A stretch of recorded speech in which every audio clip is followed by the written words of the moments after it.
A 7-foot caisson called Peacock-One, drilled into the heart of the money pit area, returned no chamber and no in-situ timber.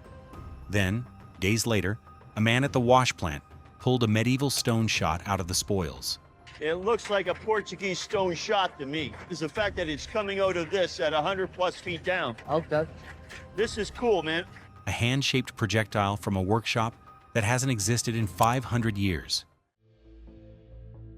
The empty hole. The borehole that was supposed to crack Oak Island wide open hit nothing. That's the moment Season 13 of The Curse of Oak Island hands its viewers. The 7-foot caisson, Peacock-One, was drilled into the center of the money pit area, sized for the kind of payoff the team has been chasing for 13 seasons. The casing reached depth. The spoils came up the column, and what came back with them, in situ, was nothing the rig could lift to the surface intact. No chamber wall, no structural timber the lab could date.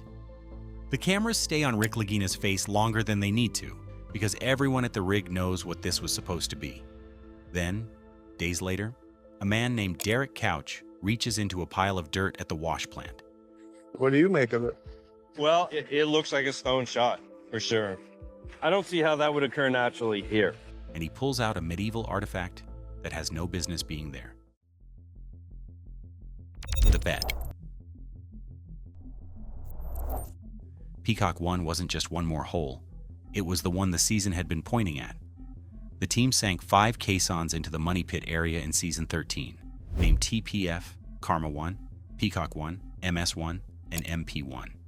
Each had its own justification, but Peacock-One sat at the coordinates the pre-season targeting work had argued for hardest, 7 feet across, deep enough to reach the depths where prior boreholes had returned wood and chain fragments, sited squarely inside the search zone where the team has bet most of its capital and most of its faith.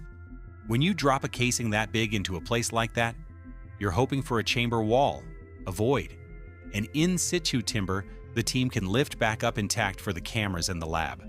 Peacock-One produced spoils, just spoils. You can see Marty Lagina trying to be philosophical about it on camera. He's been here before. The H9.25 borehole returned gooey and loose cores at 198 to 208 feet. The Karma-One caisson hit 212 feet, the deepest manned excavation in the history of the search, and didn't deliver a chamber either. There's a long catalog of boreholes that came close to something without quite delivering it. But Rick is the one whose face the camera holds on. And Rick is the one who looks like a man whose theory just took a real hit. I think the most likely place for a treasure that's still there is in the solution channel or in an offset chamber. But none of that meant Peacock-One was finished. The team's pattern, over years of this work, is to walk away from the rig disappointed and let the wash plant do its job for a few days before anyone draws conclusions. The wash plant catches what the casing misses, the small things. The fragments too fine to come up the bore visible to the operator at the rig. That's how Derek Couch found it. 3 of the same stone. A round stone peck-marked across its surface. The kind of surface treatment that means someone shaped this stone with a hammer and point tool. Not water, not time, a person with intent. Couch lifted it out of the wash and walked it over to Charles Barkhouse. Barkhouse is the team's longest tenured member, the historian on the dig for years. His job, more than anyone else's on the team, is to know what's come out of Oak Island before, to recognize when a new find matches a prior pattern and when it doesn't. He turned the stone in his hand and called it what it looked like, a probable Portuguese stone shot. That isn't just any identification. It's the 3rd specimen of the type the team has recovered. One came out of Lot 15. One came out of the money pit area itself.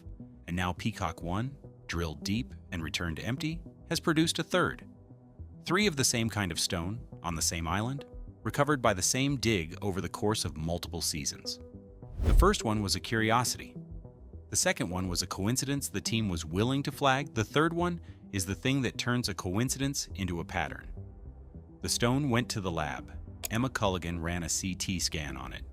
The kind of imaging that can resolve features below the surface a visual inspection might miss. The scan picked up 2 divots on the surface, features an external visual inspection would have flagged but couldn't fully characterize on its own. These two little divots from the cross section. Up on this end, there's a divot up here. So these are all wear marks or working marks of being worked at. Then Laird Niven examined the peck marks. Niven is the Nova Scotia archaeologist licensed for the Mi'kmaq consultation work on the island, the team's site archaeologist, with the authority to make typological assessments on the artifacts the dig recovers. He looked at the surface treatment and gave it a window: 14th or 15th century stonemasonry practice. A medieval stone, in other words, hand-shaped, in a way that hasn't been current stonemasonry technique on either side of the Atlantic for several centuries. Niven's call isn't a peer-reviewed determination, it's an on-site assessment by a working archaeologist with decades of experience reading exactly this kind of artifact. But it's also a date that sits well outside the conventional Oak Island timeline. The Onslow Company arrived to dig in 1804. The earliest sustained European settlement in Nova Scotia falls well after 1500. A medieval stone recovered from a money pit area borehole lands more than 100 years before anything the canonical narrative has room for. And then there's the pattern. Dr. Robert Rayside, the geologist at Acadia University, who'd worked on the first two stone shots, had traced their olivine gabbro composition to source rock in the Portuguese Azores and Madeira. Olivine gabbro is a specific kind of coarse-grained igneous stone, dense, formed in the magma chambers that feed volcanic island chains. Nova Scotia doesn't produce it. The eastern seaboard of North America doesn't produce it. The Portuguese Atlantic islands do. The Peacock-One specimen sits inside that pattern. The lab work specific to this third stone hasn't been confirmed in what the show has aired so far, but the shape matches the prior two. The surface treatment lines up with the same, and so does the period. 3 stones on this island, all consistent with the same Portuguese Atlantic source, is not the kind of result that has a coincidence explanation available. The Azores are roughly 1,500 kilometers west of mainland Portugal. Madeira sits to their south. These aren't stones that travel by accident. The weakest link. There is a less dramatic reading of the find, and it deserves serious attention. A small round stone in a column of caisson spoils can get there more than one way. It could have been buried at depth and brought up intact by the drill, which is the reed the team is working with, but a stone can also be knocked loose from a higher level by the casing itself as the bore descends. 7 feet of steel pushing through earth scrapes against everything it passes. Things come loose, things ride down the column, and once they're mixed into the spoils, the visible stratigraphy that helps the team reconstruct the burial order can't tell you, with full certainty, where any given object originally sat. The roughly 100 feet depth attribution is a wash plant estimate, not a measurement. When a 7-foot caisson empties, the spoils column collapses in on itself, and the order things came out in is what tells you, approximately, the order they were buried. Approximately. The team treats this stone as deep column material because the visible stratigraphy and the order of the lift support that read. But the read isn't guaranteed. A more cautious archaeologist would say the depth is the weakest link in the chain of inference. If surface contamination turns out to be the right answer, the stone still bears its peck marks. It still pattern matches the Azores and Madeira specimens. The provenance question, where did the rock come from, when was it shaped, doesn't change. What changes is the inferential strength of this came from the money pit's depths. And the difference between those two reads is the difference between Portuguese material was on this island at depth in the medieval period, and the much narrower Portuguese material has been on or in this island at some point, and ended up mixed into a caisson dig, which means the next caisson has real work to do. MP1 already hit bedrock at 210 feet. MS1 was sited where Dr. Ian Spooner and Dr. Fred Michel's water chemistry showed the highest silver and gold readings the team has on file. Either of those, or the one Marty Lagina has already promised for the start of Season 14, could replicate the find at depth or fail to. Either result will matter. But step back from the depth question for a moment and look at what the stone displaces. What the stone displaces. The money pit narrative, for 2 centuries now, has started after 1500. The candidates have varied across the decades. Pirates, The British military, the French, the Templars, the Masons. The shape of the story has been steady. Someone, sometime in the colonial era, dug a deep shaft and buried something in it. The Peacock-One stone, if Niven's dating holds, and the Portuguese Atlantic source rock pattern holds, pulls the relevant timeline back by at least a century. It pulls the geography toward the Iberian Atlantic world, and it does so with company. 3 specimens of the same type, recovered across multiple locations on the same island. That isn't a thrown from the deck of a passing ship story. That's the trace of an organized presence.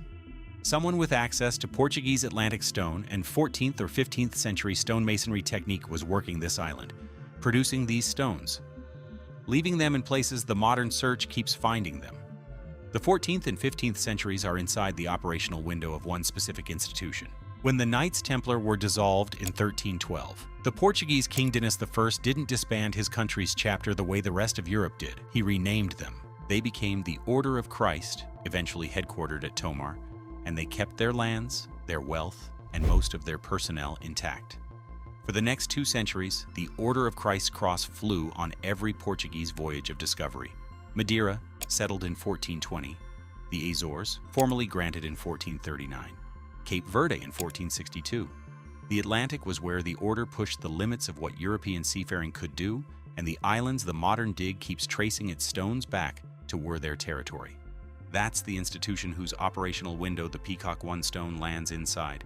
That's the geography the pattern points at. What the team doesn't have is a document linking the Order of Christ to Oak Island. No surviving voyage record names Mahone Bay as a destination or a stopping point. No inscription on any feature on the island names them, or carries their cross, or signs anyone's work. The Peacock-One stone is a strand of evidence pointing in a particular direction, a medieval stone shot of Portuguese Atlantic source rock recovered from a money pit area borehole. It is not yet a destination, but a strand is more than the team had a year ago, and 3 stones is more than 2. The boundary the artifacts don't yet cross is the line between there is a pattern and the pattern has a name. The team is on one side of that line. The next dig is going to test whether they can step across. The coin on the cradle. That's where Peacock-One leaves the season. 3 stone shots, all consistent with the same volcanic source pattern, all consistent with the same medieval stonemasonry technique, all recovered in the active Oak Island search zone. A borehole that hit nothing in situ, but handed the team an artifact the conventional money pit narrative cannot account for. The borehole that was supposed to crack Oak Island wide open didn't crack it. It cracked the timeline instead. What Season 14 does with that strand is the question the team is now carrying into next year's dig. Whether the next caisson replicates the find at depth, whether the lab work on the Peacock-One specimen specifically confirms the Portuguese Atlantic source rock, whether anything else surfaces in the wash plant from the next round of drilling. And it isn't the only thread they're carrying. 1.5 kilometers west of the money pit, on the lot that an 18th century black loyalist farmer named Samuel Ball once owned, there's a stone cradle the team has been hand excavating across Season 13. The mortar holding those worked stones together has been dated to a window that overlaps the same medieval period the Peacock-One stone now points at. And the geometry of that feature has its own strange story. A hand excavation inside the cradle that descended past the level of the surrounding bedrock without striking rock, as if the cradle were sitting on top of something that isn't supposed to be there. 2 different sites on the same island, both pointing at the same century, neither of them yet ready to fully give up what they're hiding. Marty Lagina closed out the season finale by setting a 1-ounce Canadian maple leaf gold coin on those worked stones, marking the exact spot where the first drill of Season 14 is going to go. He didn't say much when he set it down. He didn't have to. If you haven't seen the deep dive on what's under that cradle and why the team made it the priority for next year's first dig, that's the thread to pull next.